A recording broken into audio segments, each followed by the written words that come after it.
You're watching Guude. You're watching Guude. Trying just to save our lives. Got you laughing every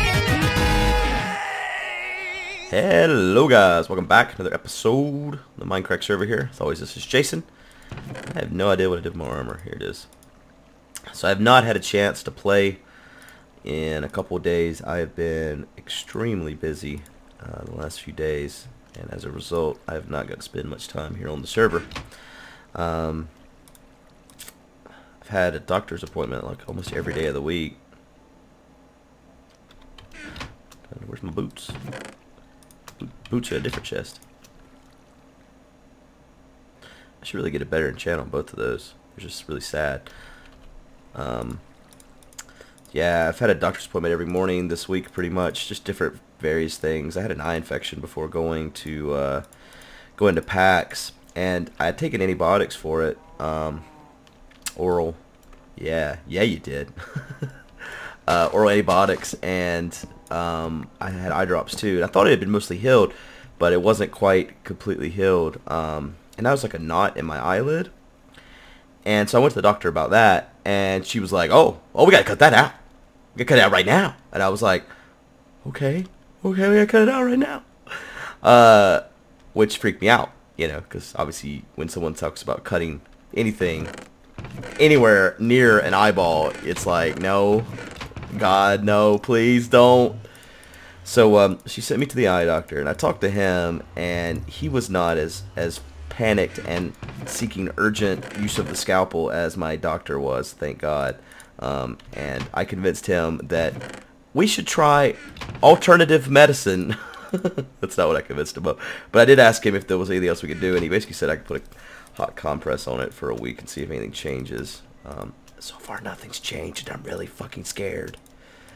They're gonna cut my eye open, man. It's gonna be so shitty. Like, so when I went to the eye doctor, he like bent my eyelid back to like look at this knot, and just that alone. So if anyone watched whenever we were in Vancouver, we did this charity thing, and after a certain point we put on makeup after we reached a certain donation point, and that was like the worst experience of my life. I was like freaking out the whole time because she was like touching my eye, like putting on the. Anyways, I'm not good with the eye touching.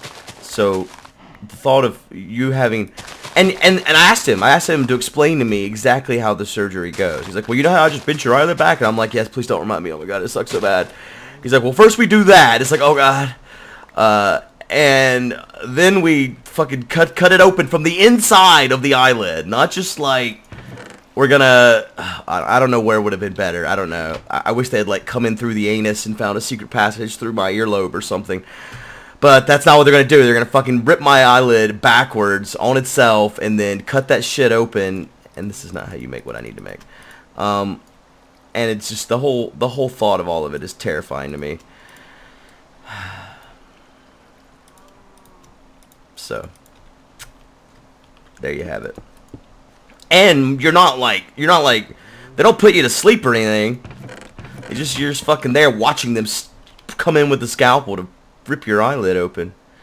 The whole thing's just terrifying to me.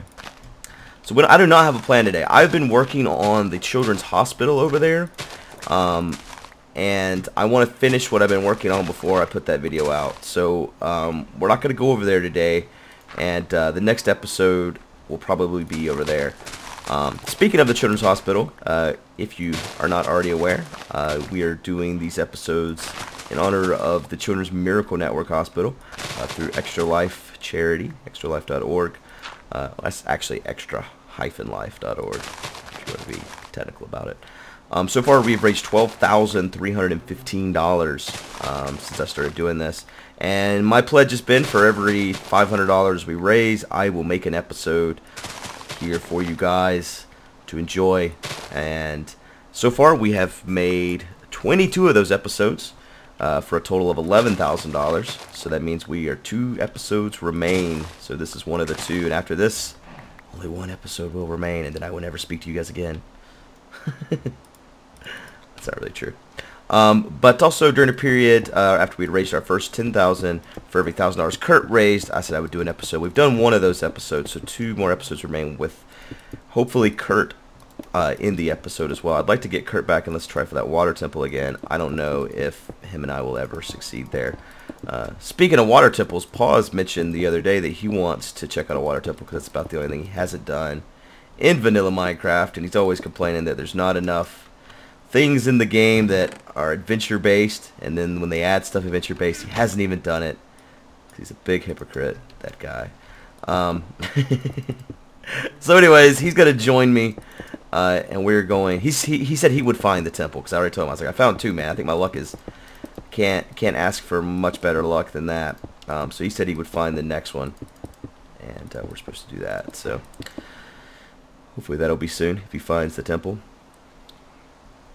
I should have right back from here. Oh, I can.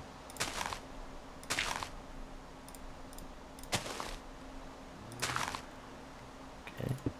Oh, look at that. Oops, that's not what I wanted. Fuck. So I wanted to, some of the donations we got since the last episode. We got one from Leo, and he donated $25, and he asks about the show.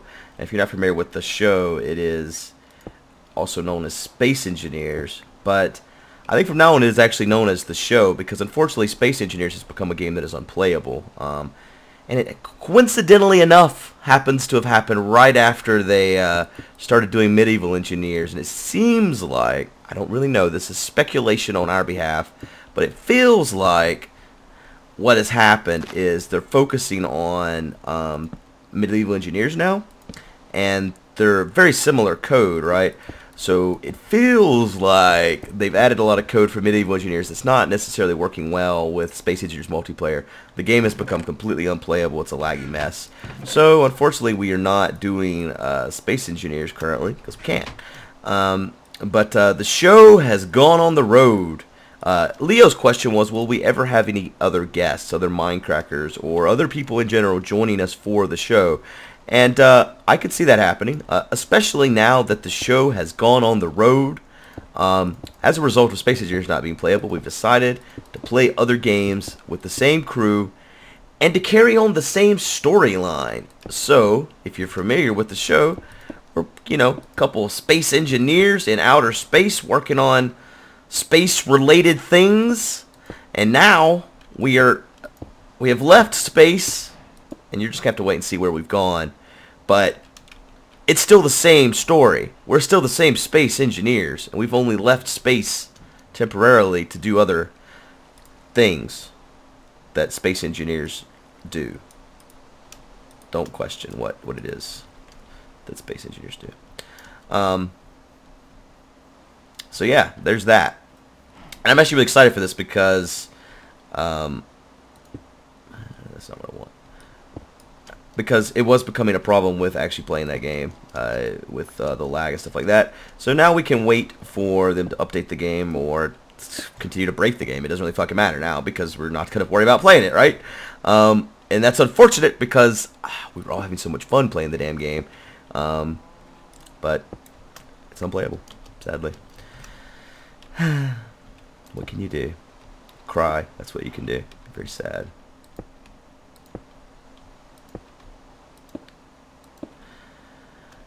But in regard to the question whether people join us, the game that we played today, we actually invited Ori to play with us because one that she has brought up a couple times is one that she wants us all to play together. But she wasn't around; she was working, so she did not get to play.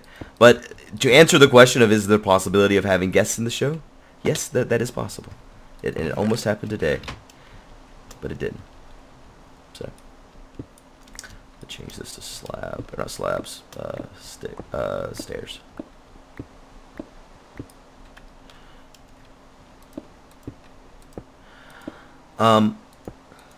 So yes, there's things that have changed recently.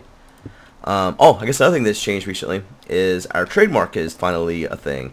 And this whole process has been very very educational for me. You know, this is my second time as a CEO, but my first time as someone that's had to file a trademark.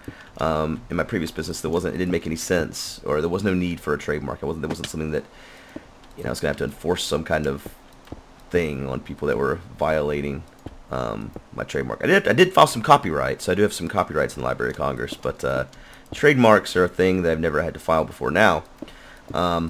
And how trademarks work is very interesting to me, because like the burden to validate the trademark is on the trademark holder, and one of the things that you have to do, and like I said, I had no idea about any of this before now, is you have to make sure everyone that is using your name or logo is licensed to do so. Otherwise, if someone is using your name or logo and you don't want them to, you can't really fight it because you didn't license the ones that were allowed. And so what this means, just to make, so I can explain and make sense of what the hell I'm saying, is all the Mindcrackers now, I have to make sure that they have a license to use the name and logo. So like the lawyer had to write up this whole license agreement as far as what you're allowed to do with the name and logo and all this other stuff. Which basically just says that if you're a Mindcracker, you're allowed to use the name and logo as you have already, so to speak. But if you don't have that stuff, like for example, let's say I just didn't sign this document. I was just like, nope, no, I'm not going to do it. Then if someone else was like, you know, some asshole out there was just using the name and logo and we wanted them to stop, all they have to do in court is say, well, Guude never was licensed to use the logo and name, and he does all the time, so there is no valid trademark. And that's all that it takes, apparently. This week, basically, we had to send out, everyone got the updated trademark information, the information as far as the trademark number with the United States and all that other happy bullshit, and the license agreement to use the trademark so that we have a valid trademark. It's been a very here's another example of things I didn't know, because whenever I filed my my copyrights, the copyright attorney we used basically explained how this whole process works and taught me how to file a copyright with Library of Congress so that we didn't have to pay them to do it again. It's like going to a fish market where they teach you how to fish, is basically what the attorney did. This was a long time ago. This was for my last business. And so after that, I mean, at any time, I totally know how to file a copyright. It's really simple to do. And I've done it multiple times after that. The first time was just for a website design that we had made. But I have several copyrights on various programs I've written and just other things throughout time. But with a copyright, you file that stuff, it goes to Congress and it's stored in the Library of Congress, and that's pretty much it. You get a response back from them letting you know that it's been filed and here's where it can be found at. But then after that, that's it. Trademark, on the other hand, is a long process. Like, we filed for trademark what seems like forever ago, and we've just now finally got the approval back for part of it, and we're still waiting on the approval for part of it. So it's like this super long process that I was not anticipating. I thought it was going to be something that, all right, it's filed, we're done, we're good. But no, I was mistaken. But luckily, we seem like we're pretty good with all that stuff now, which is going to be great for all the stuff we plan on doing in the rest of 2015. 2015 is going to be off the hook. Sounded so ghetto saying that, but we got such amazing plans for 2015. I am so excited about everything we're doing in regards to the group and conventions and stuff like that. One of our biggest pushes that we're making right now is to get every single member of the group at every single convention that we all go to, and hoping that we can start paying for people's costs to do those things. So hopefully everything goes well with our booths and stuff like that, because that is the plan, is to use all the money that Mindcrack makes to bring us together more often. The conventions are often basically like a corporate retreat, is the best way I know to put it, because it's our best chance to really get together see each other and plan out the stuff that we want to do. It's really important for us to be able to easily communicate, and whenever you get to see each other in person, it makes it so much easier to do that. So the value of these things are immeasurable, really. All right, okay, I did do this right.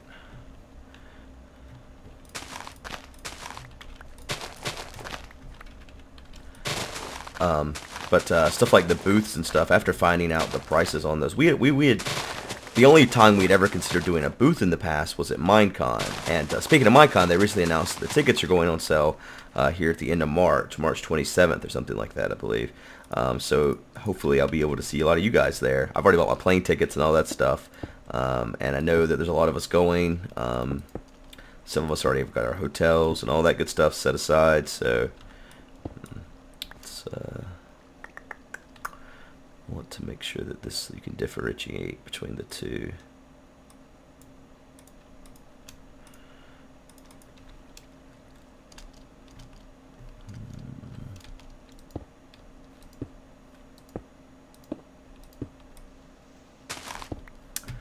I don't want to do that. I don't want to go with a solid design though. I want it to be like what I have up above here.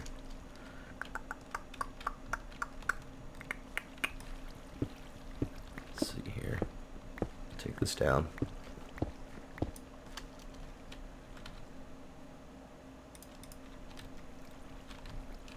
But yeah, the only time we'd ever really talked about a booth in the past was for Minecon, and their booth prices were insane. And so we basically assumed that it wasn't something that we should ever even consider something budgetable for.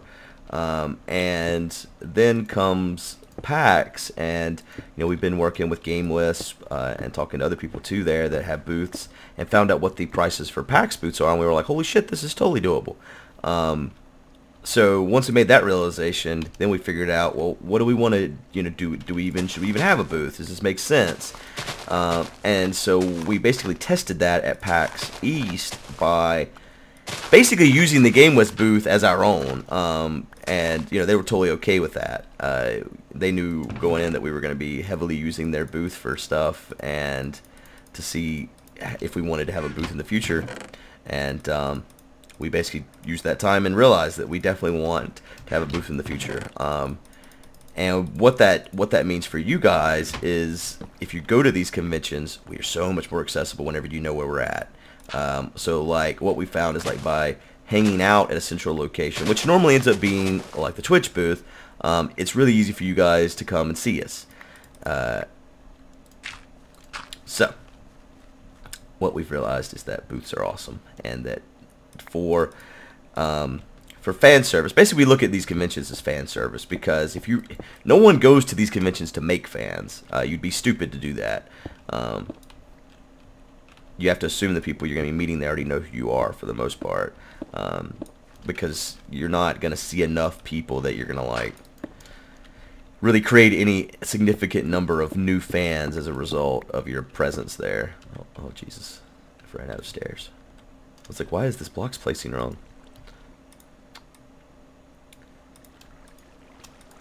But I think getting to meet you guys is a big important part of why we're doing all this, personally. So I'm glad that we get the chance to do that. I'm looking forward to Minecon. I read a lot of people's posts about it on the announcement from Mojang, and everyone's all fucking bitter and emo, man. I don't know why people are so bitter and butthurt on the internet, but man, you guys need, like, those of you that are all bitter and butthurt need some more joy in your fucking life or something. I don't know.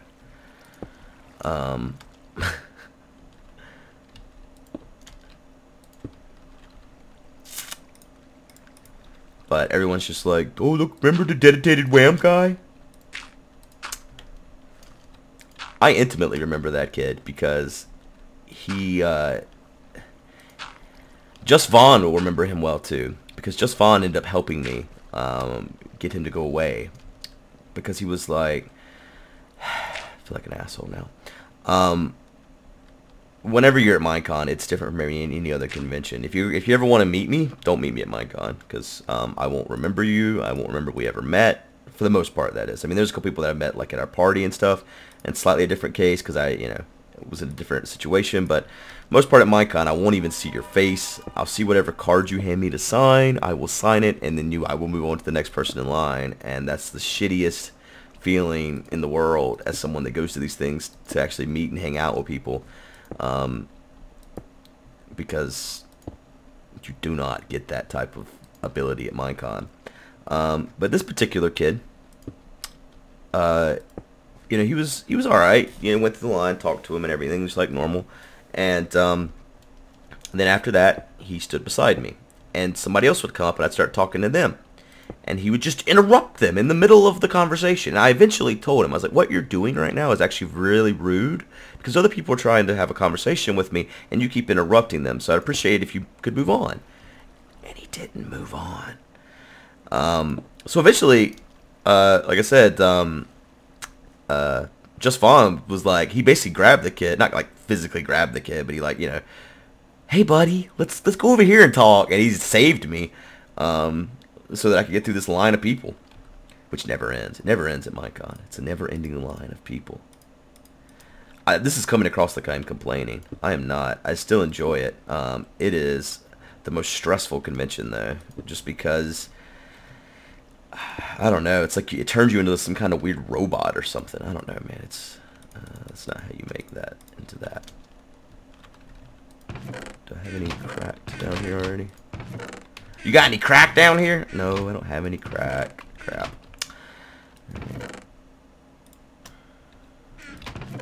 Maybe some crack.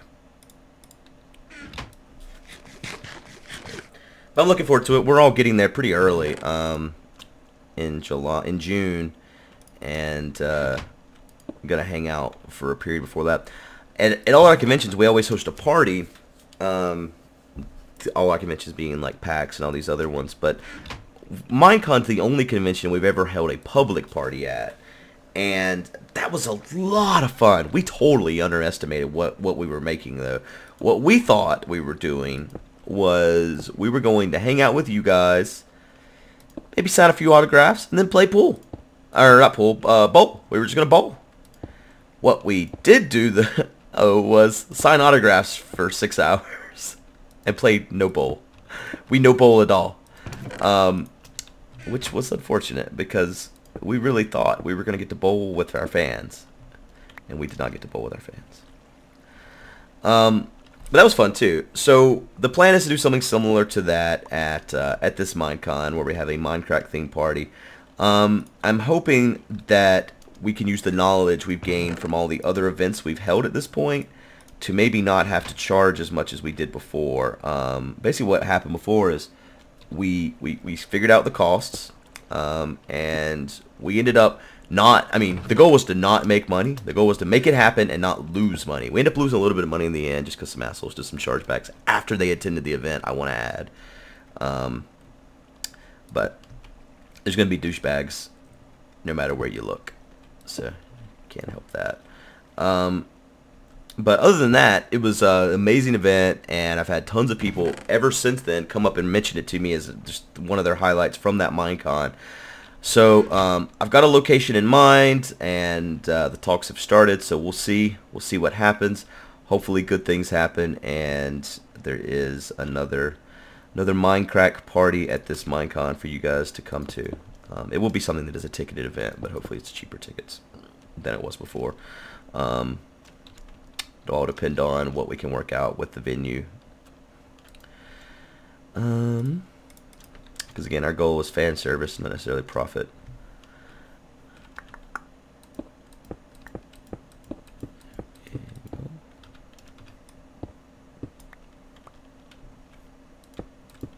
Son of a bitch. I got an email today from the Raleigh chapter of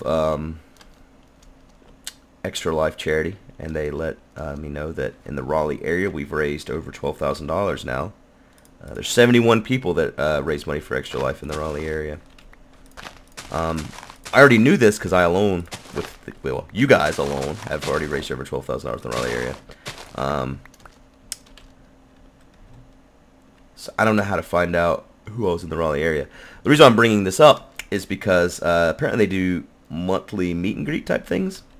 I might go to one of those. It's probably going to be awkward, like a Reddit meetup. Not like because the people will be awkward. It's just like you don't know anyone, and when you don't know anyone in a thing, it's normally pretty awkward. But I'll still give it a shot, see how it goes. And then in April, there's a like game night at the hospital, and so I'd like to go to that too, where you basically just go and play games with the kids at the hospital. It's April 7th, I believe, so it really depends on, I think, isn't that Easter weekend? My mom's supposed to be coming up here for Easter. I don't know. We'll have to see. But I'm going to try to do as much of this stuff as I possibly can. It looks like the Raleigh chapter does like a game night at the first Tuesday of every month. And I don't know if I'll be able to go to that type of stuff. It'd be kind of cool to check it out, though. It's all about getting a babysitter because it's at a bar. And it's at like 9 o'clock at night, so it's not something I could just do. And can't just do it without my wife either.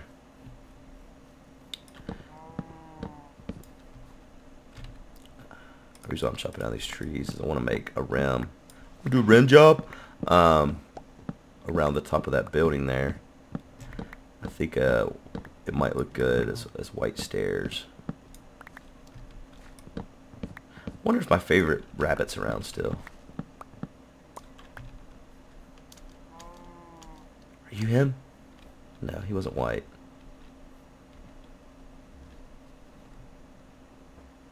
Huh. I didn't realize I had a cave here I'd never gone down into. Oh, now you're stuck in there, Cal. You're going to wish you hadn't done that.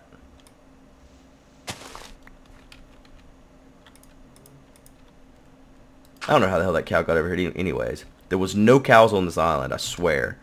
And he had to swim over from Beef Island. He was just here in that episode me and Kurt did together. Yeah, what happened to my rabbit? He's gone. He's right somewhere, I'm sure. Just don't know where.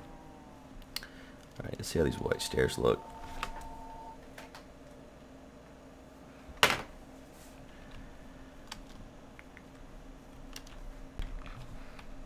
Oh, shit. Fell in the hole.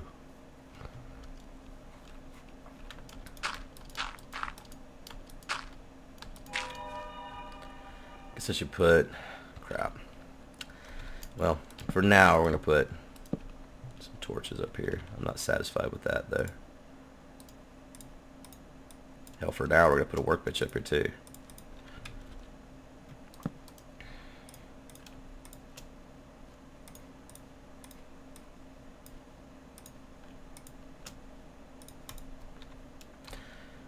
There we go.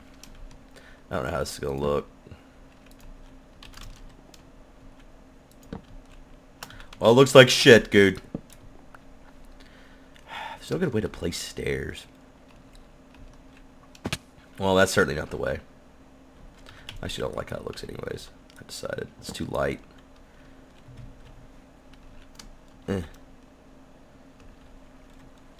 Speaking of light, I should put some down over here. Alright, I need some dark oak or something, I think. I don't have any dark oak over here though, so that'll have to wait. And that would put like, what I was gonna do is put wood all the way around it and then glass at the top. I think I'm gonna use black glass. I think that's what we'll do. Oh, I'm all hungry. My food's down here.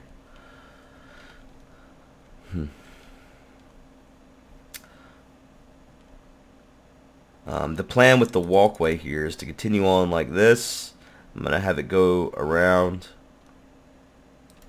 This food. Have it go around here. I'll clean this out some here. It'll go around here, and then through there all the way over to the hospital is the plan. And I'm really excited about this mob volcano still. The plan with that is undetermined. I think what we're going to do is build something up there that could be kind of an arena. So it won't be a mob volcano anymore, and sadly. But build like a little arena up there and then make some kind of little game with it. And then downstairs for the grinder, should be pretty simple. I'm just going to put in some pistons that divert the water to a direction that like opens up a door. But we'll have to work on that on another episode because I think we're basically out of time today. I hope you guys have enjoyed a little bit of talks here about what our plans are, what trademarks are all about, and Extra Life Charity. And I will see you guys in the next, what could be the last episode. Dun dun dun. Well, no, I guess we have the 2 Kurt episodes too. But anyways, thank you guys very much for all your generosity towards Extra Life. Oh, you remember the guy that donated $500? He basically paid for an episode right at the start. He was at PAX. I got to meet him. It was awesome. Anyways, thank you guys. I'll see you next time. Bye-bye. Season 4. What's your heart? 3, you idiot. Oh, Jesus. Well, 3 went really well. Nice try. not for me, it didn't. Oh. Poor Bash. And we're joined by new people. Why am I in the middle? I liked how you're in the middle there. Yeah, here we go. You sandwiched between Etho and Kurt. Yep, I'm better now. An Indian circle? Did you say something on an Indian circle? Kill him. Arrows. Flame arrows. I'm blocking. Don't. So we're on the Mindcrack server now, but we're all going to join another server that's set up where we're all going to spawn somewhere randomly in the map. The map's 2,000 by 2,000 blocks in size, and on the outside of that 2,000 block area there's just water. If you come to the edge of it, you'll know because the water goes all the way down to bedrock, and if you look down in there you'll see like the world's been cut by the water. So that's as far out as you can go. Like if you're in a cave and you come to it, you'll know because you'll come to a wall of water, and you can't go any further. The only rules are no branch mining and no alliances. Right. Yeah, guys. But we can choose not to kill one another, right? No, that's no alliance. You sure No no alliance. alliances? Hey. Come on. You and me, man. Stop touching course. swords. It's gross. I wasn't This touching is- a sword. Well, I touched his face with my sword. Ew. We're gonna ally to each other, and you guys won't even know it. I will kill him if I see him. Just let you guys If I know. see you two together. You're gonna join in? Everybody knows how that's how it's gonna end up, but whatever. Continue on with the rules. Those are big words for a newcomer. Everything's pretty much the same as Season 1 or Season 2, except for the potion now takes a gold block instead of a gold ingot, so it's... For the glistering melon, yeah. Yeah. Crap. Much They tougher. still heal the same amount though? Yeah. As normal.